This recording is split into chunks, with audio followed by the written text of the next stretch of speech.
આત્માને એક અપેક્ષા એમ કે અબદ્ધ સ્પૃષ્ટ, આત્મા જે છે એનું એને કે અબદ્ધ સ્પૃષ્ટ, એટલે એ ધ્રુવ દ્રવ્ય જે છે એ અબદ્ધ ને સ્પૃષ્ટ છે. તો એટલે એનો અર્થ શું?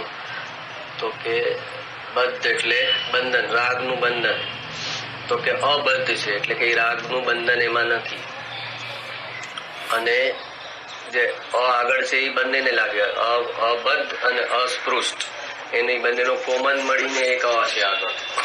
અબદ્ધ અને અસ્પૃષ્ટ એનું ભેગું મળીને અબદ્ધ સ્પૃષ્ટ થઈ ગયું છે. તો હવે સ્પૃષ્ટ એટલે એ શું? તો કે આત્માનો પૂતગલ સાથેનો સંબંધ, પણ એ અસ્પૃષ્ટ છે એટલે કે એ ધ્રુવ દ્રવ્ય સાથે એ સંબંધ નથી. પૂતગલનો સંબંધ એટલે શરીરનો સંબંધ, કર્મનો 8 પ્રકારના કર્મોનો કારમણ શરીરનો સંબંધ. એ જે સ્પર્શ છે, કર્મનો સ્પર્શ, કારમણ શરીરનો સ્પર્શ, એ ધ્રુવ દ્રવ્યને નથી. એટલે એને કીધું કે એ અબદ્ધ સ્પૃષ્ટ છે. તો કે તો એનો સંબંધ ક્યાં છે? તો કે એનો સંબંધ પર્યાયમાં છે. તો પર્યાયમાં 6 પ્રકારના ભાવથી પર્યાય યુક્ત છે, જે ધ્રુવ દ્રવ્યમાં નથી. તો 2 અપેક્ષાએ સમજવાનું છે, અહીંયા છે ને અહીંયા નથી, એમ સમજાવે છે. તો બદ્ધ પહેલો ભાવ જે છે એ બદ્ધ એટલે કે રાગનું બંધન. રાગનું બંધન જે છે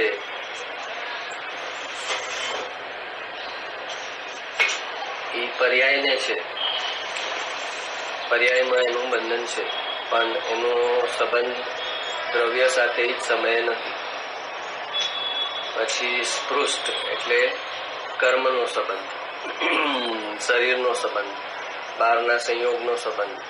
એ છે ક્યાં આગળ? તો કે એનો સંબંધ પર્યાય સાથે છે પણ દ્રવ્ય સાથે નથી, એટલે એને અબદ્ધ સ્પૃષ્ટ કહ્યું દ્રવ્યને. પછી અન્ય, બદ્ધ સ્પૃષ્ટ પછી અન્ય. તો અન્ય એટલે જે 4 ગતિ થઈ રહી છે, મનુષ્ય, દેવગતિ, નરક અને તિર્યંશ, એ અન્ય ગતિ થઈ રહી છે. એ જે અન્ય ગતિ થઈ રહી છે, એ જે ગતિનો ભાવ છે એનો સંબંધ પણ પર્યાય સાથે છે પણ દ્રવ્ય સાથે નથી. પછી છે અનિયત. અનિયત ભાવ એટલે કે જે કીડીમાં આત્મા જાય, કીડીમાં તો નાનો થઈ જાય છે અને હાથીમાં જાય છે તો મોટો થઈ જાય છે. તો એના પ્રદેશની અંદર સંકોચ અને વિસ્તાર થાય છે. એ જે સંકોચ વિસ્તારનો ભાવ છે એ ધ્રુવ દ્રવ્યને કંઈ પણ ઇફેક્ટ નથી કરતો. તો એટલે એ સંકોચ વિસ્તારનો જે ભાવ છે, પ્રદેશોના સંકોચ વિસ્તાર, એનો સંબંધ પણ પર્યાય સાથે છે પણ એનો સંબંધ દ્રવ્ય સાથે નથી. પછી બદ્ધ સ્પૃષ્ટ, અન્ય, અનિયત, સંયુક્ત. તો સંયુક્ત અને વિશેષ અને સંયુક્ત.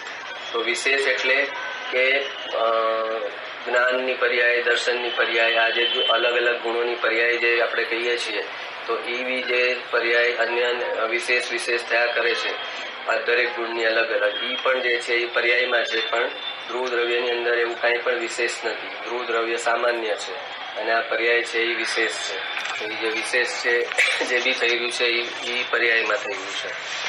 અને સંયુક્ત એટલે કે રાગનું જે કર્તાપણું થાય છે, એ બદ્ધ ભાવ જે છે એ રાગનું કર્તાપણું બતાવે છે. અને સંયુક્ત ભાવ જે કીધો એ રાગનું ભોગતાપણું બતાવે છે, કે રાગ કરશે, એનું બંધન થશે તો એ બદ્ધ, અને એનાથી એને ભોગવવામાં શું આવશે? તો કે સુખ અને દુઃખનો ભોગવટો આવશે, હર્ષ અને શોકનો જે ભોગવટો આવશે. એ જે સંયુક્ત ભાવ છે એ પણ પર્યાયમાં છે પણ એ દ્રવ્યમાં નથી. તો આ 6 પ્રકારના ભાવ પર્યાયમાં છે પણ એનાથી દ્રવ્યને કાંઈ પણ અસર નથી, એનાથી ટોટલી ફ્રી છે.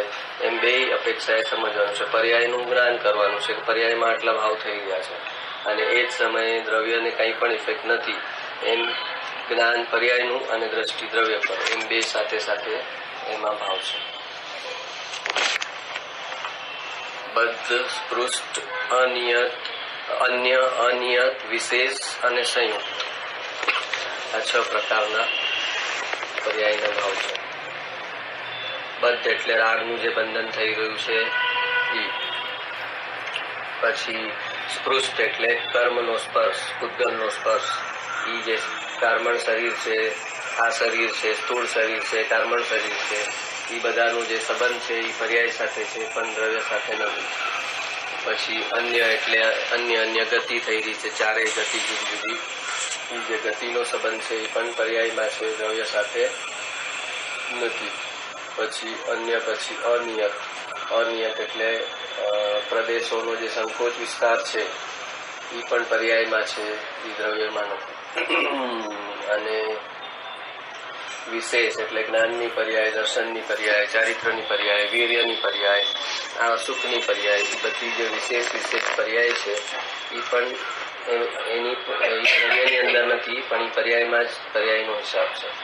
અને સંયુક્ત એટલે રાગ કરવાને કારણે જે હર્ષ અને શોક થશે, જે સુખ અને દુઃખ થશે, એ જે સુખ દુઃખનો જે ભાવ છે એ પણ પર્યાયમાં છે, પણ દ્રવ્યમાં નથી.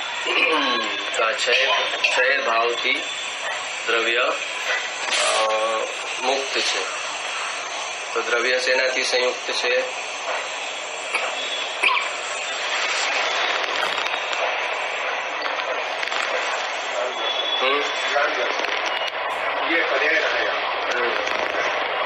તો આપણે વિશેષમાં લઈ લીધું જ્ઞાન દર્શન. આ 6 ભાવ પર્યાયમાં અને દ્રવ્યમાં નથી, તો દ્રવ્યમાં દ્રવ્ય ખાલી છે. જે પરમ પારિણામિક ભાવ છે એ દ્રવ્યનો છે, એનાથી ભરેલો છે, એ ભરપૂર છે. અને એક ભાવ જે છે એના પર આખી આધ્યાત્મની સાધના ચાલે છે. ચાહે સમ્યક દર્શન હોય, ચાહે મુનિ દશા હોય, કે ચાહે કેવળ જ્ઞાન હોય, એ ત્રણેયનું કનેક્શન જે છે, એનો આધાર જે છે, આશ્રય જે છે, એ પરમ પારિણામિક ભાવ છે. તો એ જે ધ્રુવ દ્રવ્ય છે, એ ધ્રુવ એના ગુણો અને અનંત ગુણો જે ધ્રુવ છે એની એકરૂપ અનંત પર્યાય, અનંત ગુણોની એકરૂપ પર્યાય, એ કારણ શુદ્ધ પર્યાય. કારણ શુદ્ધ પર્યાય કયો કે પરમ પારિણામિક ભાવ કયો. એક રૂપે એ અનંત ગુણોનો એક સમૂહ છે, એનો એકરૂપ જે ચૈતન્યતાનો ભાવ છે એ દ્રવ્યમાં નિરંતર વહેતો રહે છે. અને એ ભાવ કારણ શુદ્ધ પર્યાય, ધ્રુવ દ્રવ્ય, ધ્રુવ ગુણ અને ધ્રુવ પર્યાય એટલે કારણ શુદ્ધ પર્યાય. આ ત્રણેય ને જયારે એમાં તો પાછું હવે લક્ષ લેવાનું છે, ત્યારે અભેદ લેવાનું છે. ધ્રુવ દ્રવ્ય કીધું એટલે એમાં બધું આવી ગયું. ધ્રુવ ગુણ આવી ગયા અને ધ્રુવ પર્યાય બી આવી ગઈ. બે રીતે દ્રવ્ય બોલી શકાય. કોઈ ખાલી ધ્રુવ દ્રવ્ય બોલ્યું કે ધ્રુવ દ્રવ્યનું લક્ષ કરો એમ કીધું, તેનો મતલબ છે કે એ ત્રણેય ચીજ આવી ગઈ એમાં. અને પછી એની અંદર ભેદ પાડતા હોય ને કે ધ્રુવ દ્રવ્ય, ધ્રુવ ગુણ ને ધ્રુવ પર્યાય, ત્યારે એ દ્રવ્ય બીજી અપેક્ષા એ શબ્દનો પ્રયોગ થયો છે. તો આ પરમ પારિણામિક જે ભાવ છે એનો આશ્રય કરવાથી પંચમ ગતિ એટલે કે મોક્ષની ગતિ આવે છે. અને એના સિવાય પર્યાયના જે આ 6 ભાવ કીધા એનું લક્ષ કરવાથી એ 4 ગતિ જે ચાલી રહી છે એ આવે છે.